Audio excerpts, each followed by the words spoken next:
ओम ज्ञानतिमिरन्धस्य ज्ञानञ्जनशलाकया चक्षुरुन्मिलितं येन तस्मै श्रीगुरुवे नमः। श्रीचैतन्यमनोभीष्टं स्थापितं येन भूतले स्वयं रूप कदा मह्यं ददाति स्वपदान्तिकं। वन्देऽहं श्रीगुरौ श्रीयुतापदकमलं श्रीगुरून् वैष्णवांश्च।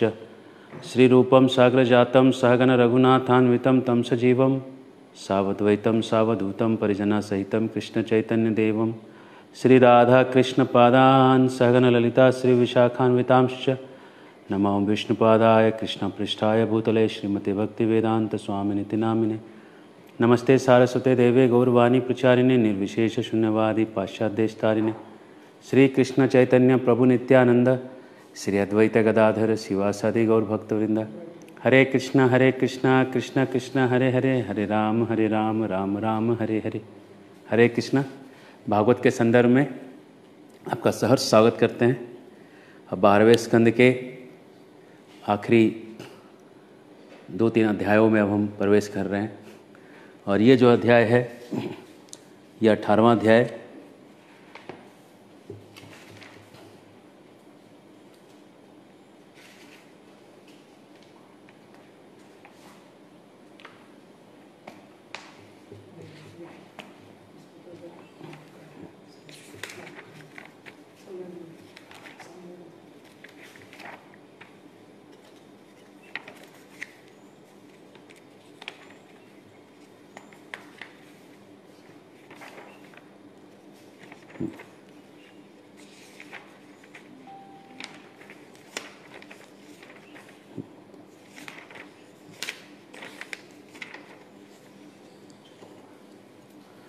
ये 8वां अध्याय है भागवतम, 12वां स्कंद, 8वां अध्याय। यहाँ से हम पावर ऑफ इल्यूजन डिस्कस कर रहे हैं। हमने 2 दिन पहले कहा था, कल जो हम बता रहे थे, कल या परसों, तो 2 सीरीज जो हम ले रहे थे, राजाओं का जो लिस्ट ले रहे थे, तो उसमें कलयुग का जो जहाँ वर्णन है वहाँ पे 4,27,000 साल मानिएगा उसको। हमने पहले कहा भी था उसको कि आज से जो कलयुग का जो समय बचा हुआ है वो 4,27,000 साल है। वो शायद कहते कहते घट के 4,22,000 बोला था, तो वो गलत है, उसको आप सुधारिए। और आज से लेके 4,22,000 साल और कलयुग चलेगा। हमने वहाँ 27 भी बोला था, लेकिन शायद कुछ स्लिप ऑफ टंग में वहाँ 4,22,000 निकला है, तो उसको सुधार के ही देखिएगा। और आज हम देख रहे हैं भ्रम करने की शक्ति कितनी होती है, कितना शक्ति है भ्रम में। एक शक्ति है कि अगर आपको कोई चीज़ पता नहीं है और वहाँ आप चले गए, जैसे कि अगर यहाँ पे सांप है और आपको पता नहीं कि सांप है, और अगर आपको सांप दिखा तो आप उस सांप को हो सकता है थोड़ी देर तक रस्सी समझेंगे, लेकिन जब वो हिलने लगेगा तब आपका भ्रम दूर हो जाएगा। आप समझ जाएंगे कि रस्सी है, रस्सी नहीं, आप समझ जाएंगे ये सांप है। तो भ्रम जो है तब तक रहता है जब तक आप उसको थोड़ा और देखते नहीं। लेकिन अगर सांप ही है, चल भी रहा है और उसके बाद भी कोई उसको रस्सी माने, तो उसका मतलब भ्रम बहुत ज़्यादा है उसको। अभी भी कह रहा नहीं, रस्सी ही है जो चल रही है, मतलब थोड़ा शराब पी लिया है। लेकिन अगर सांप ही नहीं है, रस्सी भी नहीं है, और वहाँ उसको रस्सी चलता हुआ दिखाई दे और कहे कि यहाँ पे रस्सी है, यहाँ सांप है, मतलब भ्रम बहुत आगे चला गया है ना। तो भ्रम ऐसा चीज़ है कि अलग अलग लोगों को अलग अलग लेवल पे सर पे चढ़ के बोलती है ना। तो ये तो हो गया इन लोगों की बात जिन लोगों ने कभी जीवन में इंद्रियों को कंट्रोल नहीं किया है। लेकिन जो कंट्रोल करने वाले लोग हैं उनके बारे में चर्चा करते हैं। ये तो चलो ठीक है, किसी ने शराब पी लिया है तो सांप रस्सी दिख गया, ज़्यादा शराब पी लिया है तो बिना तो जो है रस्सी सांप दिखने लगा। ये तो जो लोग उसमें पड़े हुए हैं, उन आदतों में गिरे हुए हैं, उनके लिए बात कही जा रही। लेकिन जो लोग इन आदतों से ऊपर उठे हुए, जो सतो गुणों में स्थित हैं, जो देवताओं के जितना भी सतोगुण, उनसे भी ज़्यादा सतोगुण लेके जो संत ऐसे बैठे हुए हैं, उनके बारे में क्या उनको भी भ्रम पकड़ता है? क्या पकड़ सकता है? ये देखेंगे। आपने विश्वामित्र का कहानी सुना होगा कि विश्वामित्र जो थे वहाँ तपस्या को बैठे मेनका आई, उनकी तपस्या भंग करके चली गई, उनको भी भ्रम हुआ। लेकिन अब हम उनसे भी एक आगे के महात्मा की कहानी सुनेंगे, जिनको मेनका ने तो नहीं हिलाया, रंभा ने तो नहीं हिलाया, किसी अप्सरा ने भी नहीं हिलाया, जैसा आप सोच रहे हैं वैसा कुछ नहीं हुआ, फिर भी वो हिल गए। ऐसे पावर ऑफ इल्यूजन, ऐसे भ्रम की कहानी दिखा रहे हैं, एकदम हायर लेवल का भ्रम, जिस भ्रम के बारे में हम और आप कल्पना नहीं किए होंगे, ऐसा भ्रम के बारे में बता रहे हैं। ध्यान से सुनिए।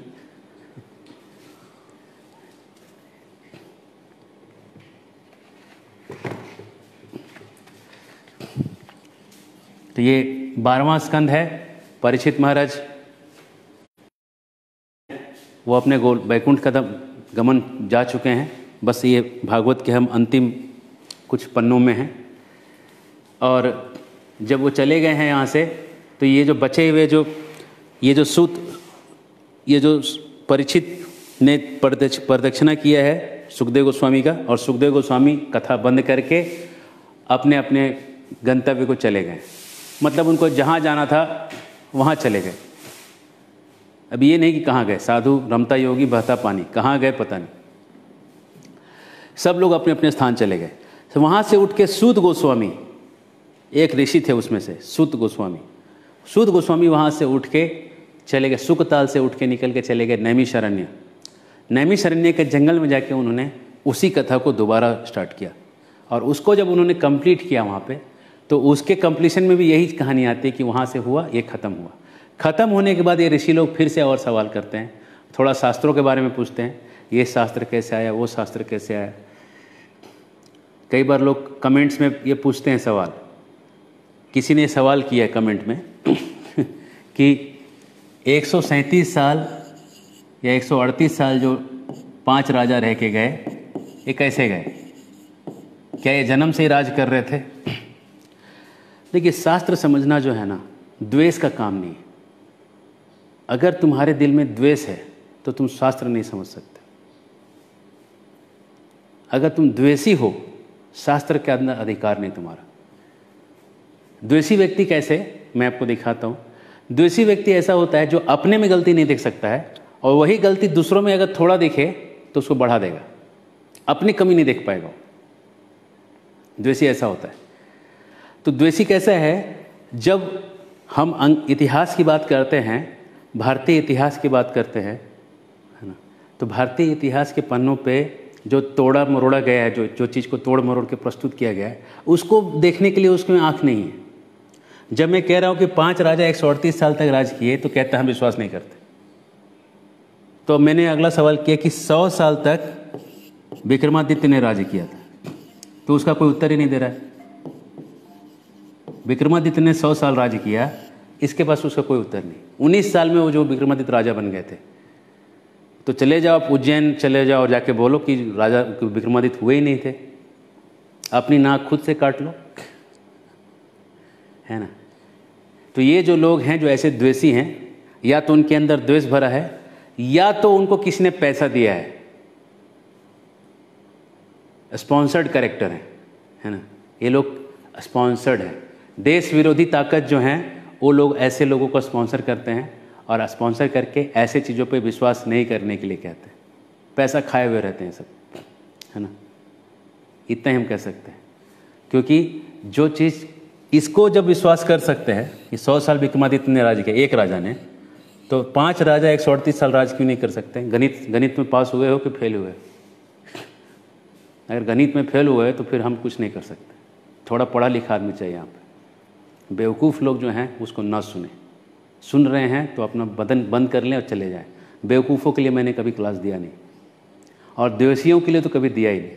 अगर द्वेषी हो तो कभी डिबेट के लिए आ जाना, ठीक है। और डिबेट के लिए जनता डिसाइड करेगी कि डिबेट में जीता कौन है। या 100 साल तक अगर एक राजा राज कर सकता है, तो 5 राजा 138 साल राज क्यों नहीं कर सकते? उसको हजम नहीं हो रहा है, उसको हजम ही नहीं हो रहा है। एक बार क्या हुआ, एक आदमी एक बच्चा हुआ, बच्चे को था लीवर का प्रॉब्लम था। तो उसको जब लेके गए तो जो है डॉक्टर बोला कि ये बच्चा जो है मर जाएगा, बचेगा नहीं। तो माँ बाप बोले क्या किया जाए, उपाय बताइए उपाय।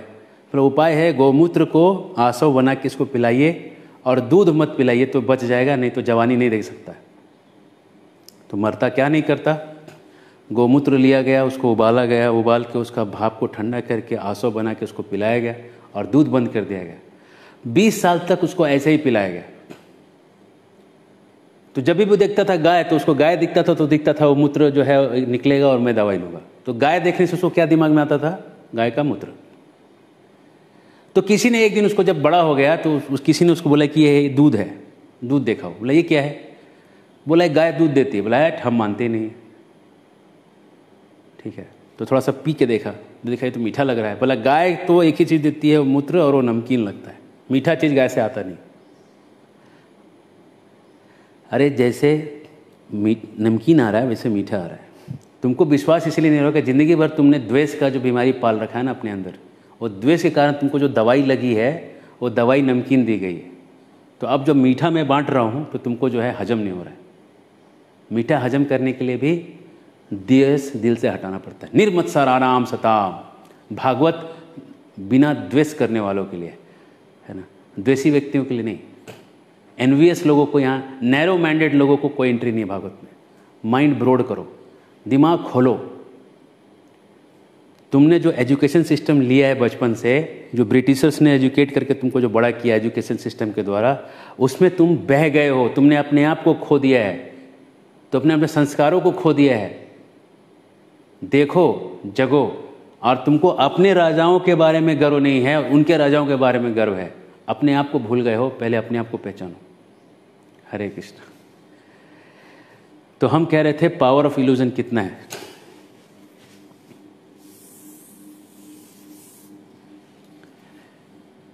भ्रम कैसा होता है, ये भ्रम का ही उदाहरण हम दे रहे थे, लेकिन अब हम आपको देंगे कि ये संत महात्मा लोग भी भ्रमित हो जाते हैं। कैसे होते हैं वो लेवल पे दिखा रहा हूँ। तो ये सूत गोस्वामी और सौनक ऋषि सब बात कर रहे हैं आपस में, और सूत गोस्वामी को सौनक ऋषि जो है वो सवाल कर रहे हैं कि मार्कंडेय मुनि जो हैं उनके बारे में सुना गया है कि कई बार वो प्रलय में जिंदा बच के आए, लेकिन मार्कंडेय का जन्म तो जो है ज़्यादा पुराना नहीं है, तो बीच में तो प्रलय हुआ भी नहीं है। जब बीच में प्रलय ही नहीं हुआ तो इतने सारे प्रलय कब देखे हो, सवाल है। Power of illusion. इतने सारे सवाल किया कि मार्कंडेय ऋषि जो हैं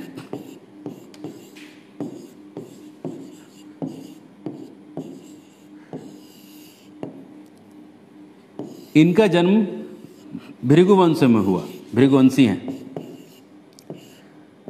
और ये इनका जन्म पहले मनवंतर में हुआ था। तो साथ ही मनवंतर जिए हैं, तो कैसे कोई कह सकता है कि ये इतने सारे प्रलय पार हो के आए। तो सूत कहते हैं बहुत बढ़िया सवाल है, सुनिए, उत्तर सुनिए। मार्कंडेय का जन्म हुआ पहले मनवंतर में। एक और इरेटा है जो बोलने में, जो थोड़ा सा स्पीड में बोलने में एक चूक हुई है। पहले रामायण का जो काल हमने बताया था, हमने एक बार और बीच में क्लैरिफाई किया था, आज फिर से कर रहे हैं। रामायण का काल जो है वो 24वें दिव्य युग का है। हमने जो बताया था उसमें 24वें मनु हो गया था डिस्कस, और अभी जो है 28वां दिव्य युग चल रहा है। तो 4 दिव्य युगों का जो है 4 × 43,20,000 इतने साल पहले रामायण हुआ था। इतना याद रखिएगा, है ना। मनु एक्चुअली 14 ही होते हैं। 24 मनु मैंने लिख दिया था, वो एक्चुअली डिस्कनेक्ट हो गया, वो स्लिप ऑफ टंग से हो गया। तो ये छोटी ये जो भूल है, छोटा तो नहीं है लेकिन ये जो भूल है उसको आप बदल लें। और क्योंकि सत्य जो है, सत्य हमेशा आगे रहे, हम पीछे रहें, ये चीज़ याद रखिए। तो मार्कंडेय ऋषि जो थे वो पहले मनु में आए थे। मनु ऐसे होते हैं, पहला मनु, उसके 71 दिव्य युग ब्रह्मा जी के सुबह में, और वो 6 मनु तक तपस्या करते रहे मार्कंडेय ऋषि। सब मनु में 71 दिव्य युग आए, और ये 7वें मनु की बात अभी हम कर रहे हैं। 7वें मनु में 71 दिव्य युग हैं, 71 के 28 में हैं हम, 71.28, और 71 के 24 में राम आए, ठीक है। हम अभी 28वें में, है ना। वो गलती से हमने मनु ही बोल दिया था कि मनु 28, मनु 14 ही होते हैं टोटल एक दिन में, ठीक है।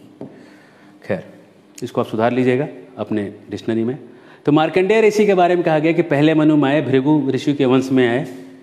तो मार्कंडेय ऋषि बहुत ही तपस्वी थे और तपस्या करते थे, और जटा रखा था उन्होंने, केवल पेड़ों की छाल पहनते थे। और हिमालय के उत्तर में जो स्थान है, पुष्पभद्रा नदी है, उस नदी के किनारे चित्रा एक शिला है, उस शिला के किनारे वो बैठ के उनका जो है आश्रम वहाँ बना के तपस्या करते थे। और तपस्या बहुत कठोर करते थे, रोज़ गुरु की वंदना करते थे, तो रोज़ भगवान की पूजा करते थे। वो सब जो समय पे जो जो उनका नियम है सब करते थे। 6 मनु तक उन्होंने ये तपस्या किया।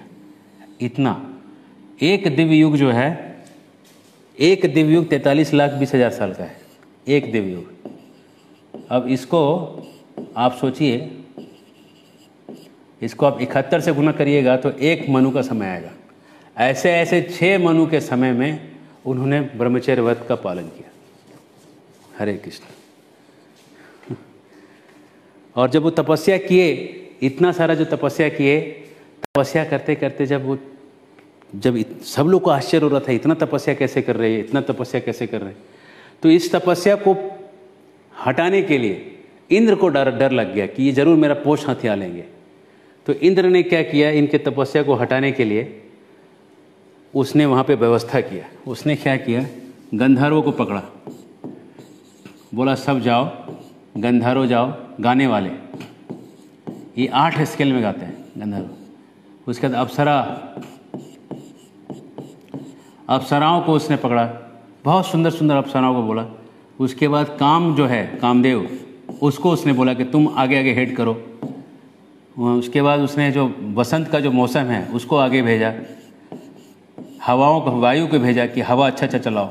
सबको उसने टीम अप करके भेजा एक साथ, और ऐसा हवा चले जिससे कि काम बढ़े। और अप्सराओं में जो पुंजिक स्थला जो थी बहुत ही सुंदर थी, वो वहाँ चली गई। और जाने के बाद कामदेव ने अपने जो है बाणों को चढ़ा लिया। कामदेव के पास 5 बाण हैं, है ना। जब कामदेव के जो बाण होते हैं, जब आंखों से आंखें कोई लड़ाता है तो पहला बाण जो है कामदेव का चल जाता है, लोग एकदम खुश हो जाते हैं, मादन हो जाता है। उसके बाद आकर्षण हो जाता है, उसके बाद घर्षण, फ्रिक्शन हो जाता है, फिर ताप होता है बहुत। एक दूसरे के साथ रहने से लोग बहुत गर्म, जलन का महसूस, हीट, एक दूसरे के पर्सनालिटी को एक्सेप्ट नहीं कर पाते, है ना। फिर शोषण होता है। शोषण मतलब जब कुछ मिलना नहीं है तो जो मिलना है निकाल लो इसमें से, है ना। एक्सप्लॉइट ईच अदर, है ना। पैसा निकाल लो, उसका रूप है तो उसको भोग लो, और फिर आखिरी में मरण। तो कामदेव के 5 बाण जो है लगा के बैठा हो। और ये पुंजिक स्थला जो नाचते हुए वहाँ घूम रही थी, और वहाँ वसंत का हवा चल रहा था, और कामदेव खुद बैठा हुआ था। सारे चीज़ों को फेवरेबल करके जब वहाँ बना हुआ था, उस समय वहाँ पे मार्कंडेय जो है वो अग्निहोत्र यज्ञ कर रहे थे, आंख बंद करके एकदम बैठे थे, एकदम तेज निकल रहा था उनके शरीर से। और ये अप्सरा जो है घूम रही है वहाँ पे, कुछ हाव भाव चेष्टाएं कर रही है कि कुछ हो जाए, मुनि का मन इसमें लग जाए, लेकिन मुनि देख ही नहीं रहे। और हवा ने क्या किया, उसके वस्त्रों को भी हिला दिया।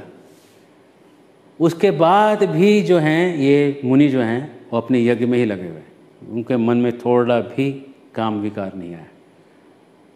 जैसे असमर्थ आदमी होता है, जिसका भाग्य कम है, असफल, उसको जब कोई सफलता के लिए ट्राई करता है, कैसे कोई चीज़ उसको नहीं मिलती, जिसका भाग्य के पहले ट्राई करता था, वैसे ही इन लोगों को वो मिला नहीं जिसको लेने गए थे। और जब नहीं मिला तो डर लगा कि अब ये श्राप देंगे। जैसे कि कोई सांप को, बच्चा अगर सांप को जगा दे, सांप जगे तो बच्चा कैसे भागता, वैसे सब भागे वहाँ से, सब लोग भागे। और जब सब लोग भागे उनको तो कुछ कर नहीं पाए मार्कंडेय को। मार्कंडेय बैठे रहे। इंद्र को बड़ा आश्चर्य हुआ कि अरे ये कुछ नहीं हुआ इसको, अभी तक तो कोई दूसरा होता, विश्वामित्र तो हिल गए थे। तो जब ये मार्कंडेय ऋषि को कुछ हुआ ही नहीं, मार्कंडेय ऋषि जो बैठे रहे, तो वहाँ पे नर नारायण ऋषि वहाँ पे आए। और नर नारायण ऋषि आके कहते हैं, जब वहाँ कुछ नहीं हुआ तो वहाँ पे शिव जी आए और शिव जी आके कहते हैं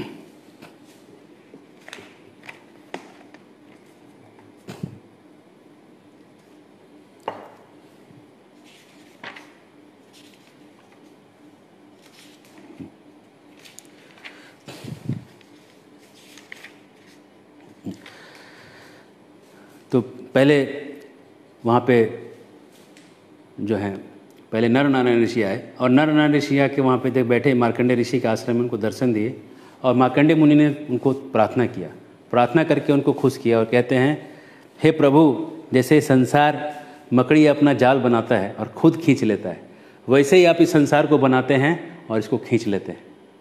इस संसार में हर आदमी डर से व्याप्त है और उस डर से निकलने का एक ही जगह है, वो वैकुंठ जगत, जहाँ पे किसी प्रकार का कोई डर नहीं। और वो आपकी कृपा से संभव है कि कोई उस जगत में जाके बैठ सके।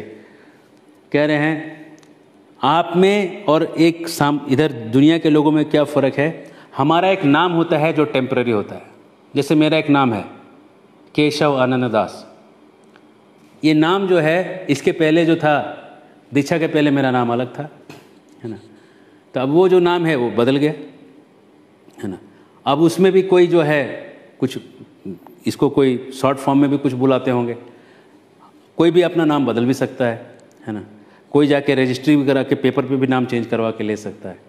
नाम और उपाधि सब बदल सकते हैं संसार में, सारी उपाधियां बदली जा सकती है, लेकिन आत्मा की जो उपाधि है कि मैं सेवक हूं और प्रेम करना है, ये कोई बदल नहीं सकता। तो ये जो उपाधियों से मुक्त स्तर है आत्मा का, वो भगवान का हमेशा के लिए रहता है। आत्मा उस स्तर पे कभी आता है, कभी निकल जाता है। तो अभी जो आत्मा है जो इस संसार में रह रहा है, वो उपाधियों से घिरा हुआ है। उसके पास डेजिग्नेशंस हैं कि मैं ये हूँ, मैं वो हूँ, मैं फलाने घर में मालिक हूँ। लेकिन अगर वो आप घर छोड़ के दूसरा घर खरीद लेंगे तो वो घर ख़त्म हो गया, अब आप दूसरे घर के मालिक हो गए। उपाधियाँ बदल सकती है, लेकिन भगवान के लिए जो उपाधि है हमेशा के लिए, भगवान संसार के मालिक हमेशा रहते हैं। भगवान हमसे हमेशा प्रेम करते हैं। उनके पास जो भी चीज़ है वो हमेशा वाली चीज़ है, टेम्परेरी चीज़ उनके पास नहीं है, इसलिए वो माया से मुक्त हैं। ऐसा उन्होंने प्रार्थना किया और प्रार्थना करने के बाद नर नारायण ऋषि कहते हैं कुछ मांगिए हमसे। तो वो कहते हैं हमको एक चीज़ मांगना है, आपकी माया शक्ति का दर्शन करना है। भगवान बोले माया शक्ति का दर्शन, और कुछ चाहिए क्या? बोले नहीं, हमको वही चाहिए। बोले ठीक है, दर्शन करो। और जैसे उन्होंने माया शक्ति के बारे में मांगा, कहते हैं निठल्ली जिज्ञासा नहीं करना चाहिए, आइडल इंक्वायरी। कुछ चीज़ें आदमी को नहीं करना चाहिए लाइफ, वो उसमें से एक था। और वो चले गए और उसके बाद थोड़ी देर तक वो घूमते रहे आश्रम में, कहीं माया शक्ति उनको दिखा नहीं। क्योंकि अभी तक हमने देखा कि उनको किसी तरह की भौतिक माया से वो खींचे नहीं गए, वो हमने अभी अभी देखा।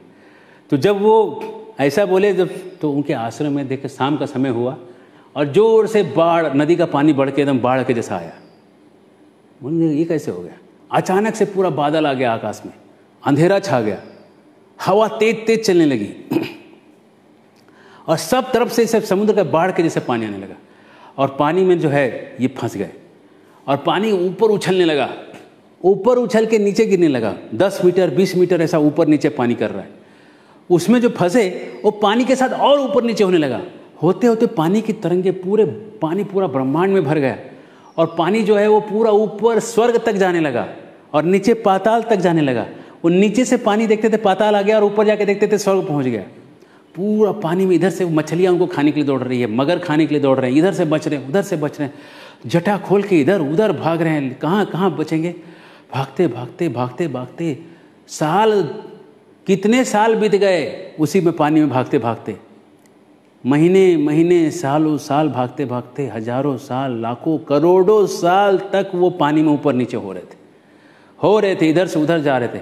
और कभी वो बेहोश हो जाते थे, कभी उनको थोड़ा अच्छा भी लगता था, कभी उनको बुरा भी लगता था, कभी उनको बहुत शौक होता था, एक्सट्रीम बहुत शौक होता था, बहुत दुख होता था, कभी बहुत हंसी आती थी। पूरा माया शक्ति को उठा के पटक रही थी उनको। और जब इसे करोड़ों साल पार हुए तो उनको एक छोटा सा टापू दिखाई पड़ा। तैरते तैरते किसी टापू के पास पहुंचे तो टापू पे एक बरगद का छोटा पेड़ था। उस पेड़ में एक पत्ता था, उस पत्ते पे एक बच्चा सो रहा था। करारविंदे मुखारविंदम,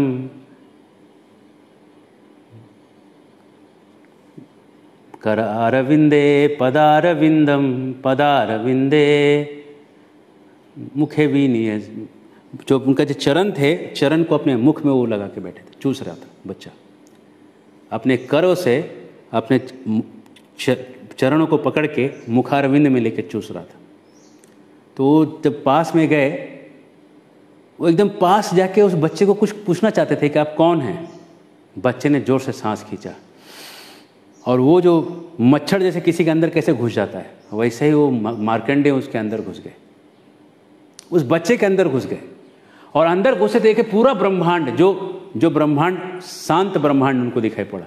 शांत सा ब्रह्मांड है। पूरे ब्रह्मांड में घुसते घुसते अपने आश्रम में पहुंचे। बोले ये तो सब ठीक है, आश्रम एकदम सही चल रहा है। आश्रम में देखे सब कुछ सही है, कुछ भी बाढ़ नहीं आया, कुछ नहीं। करोड़ों साल के बाद देख रहे आश्रम वैसा ही है, लोग वैसा ही चल रहे हैं, कुछ दिक्कत नहीं। अरे ये कैसे हो गया, बड़ा आश्चर्य। और ये आश्चर्य कर रहे हैं कि फिर से एक बार आंधी जैसा आया और फिर से उनको निकाल के बाहर फेंका, और बाहर आके उस बच्चे के नाक से फिर से निकले, और फिर से समुद्र का जो प्रलय था उसमें घुस गए। और फिर से ऊपर नीचे हो रहे, फिर से देखे वो बच्चा दिख रहा है, फिर से तैरते तैरते किसी तरह हाँफते हाँफते वहाँ बच्चे तक पहुँचे। और बच्चे को जाके कुछ कहना चाहते थे कि बच्चा गायब हो गया। करोड़ों साल तक ऐसे चला तो बच्चा गायब हो गया। और उसके बाद उनकी आंखें खुली तो अपने आप को आश्रम में पाए, वापस अपने आप को आश्रम में पाए।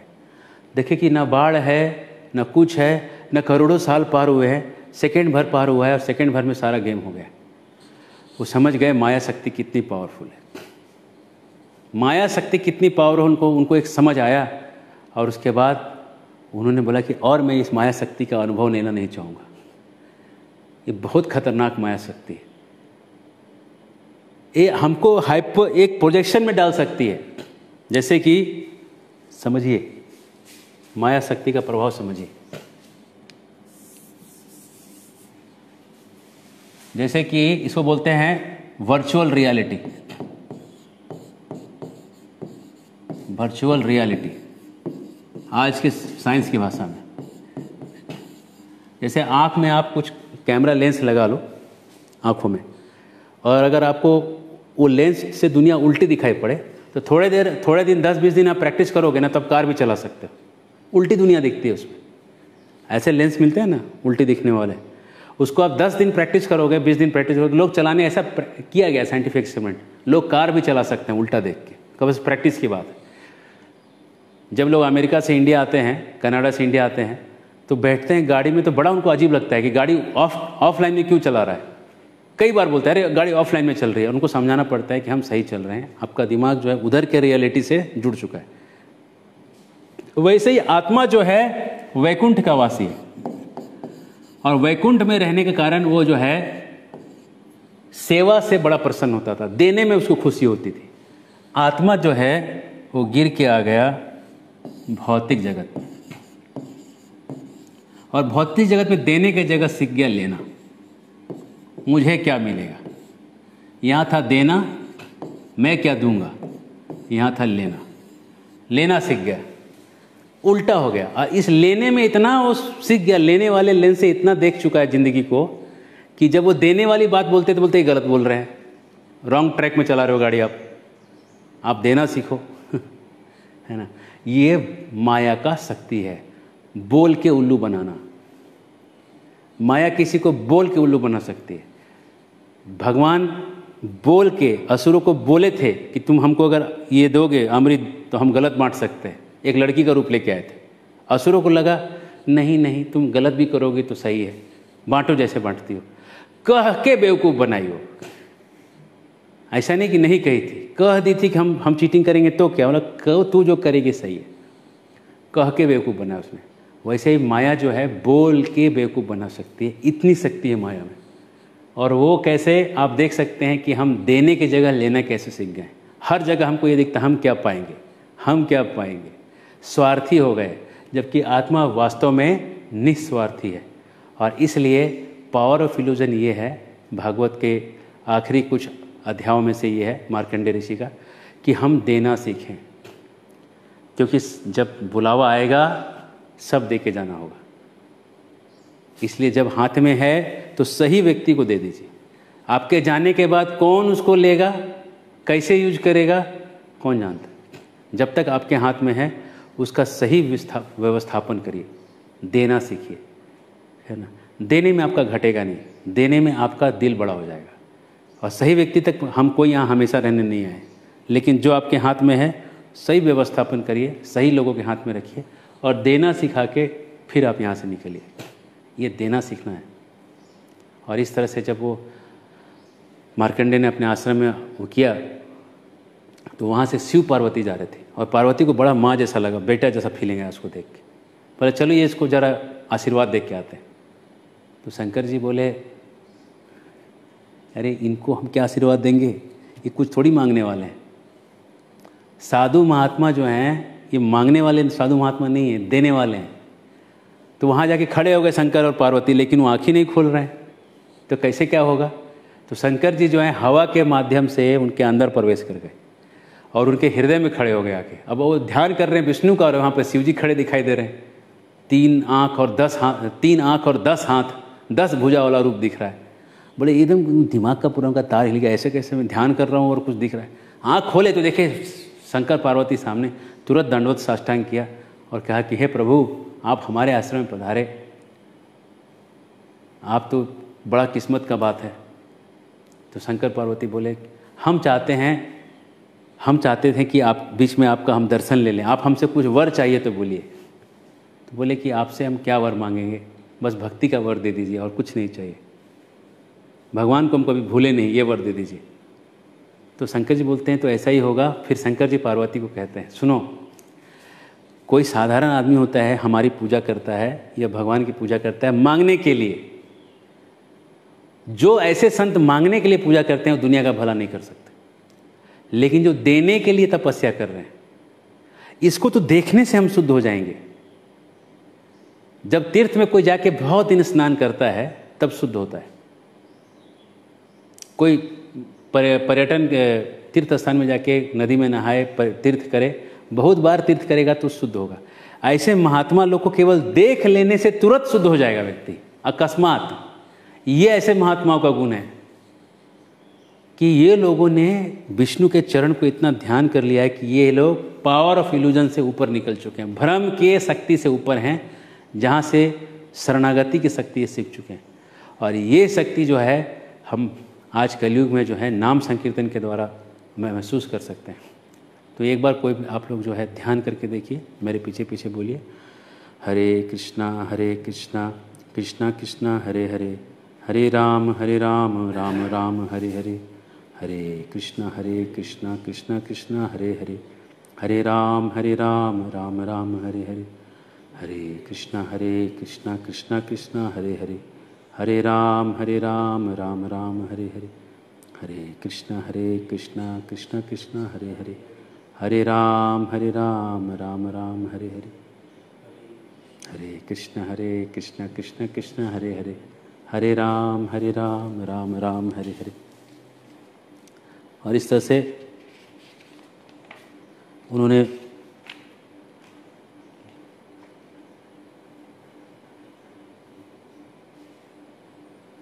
इस तरह से जो है शंकर जी ने उनको आशीर्वाद दिया, शुद्ध भक्ति का आशीर्वाद दिया।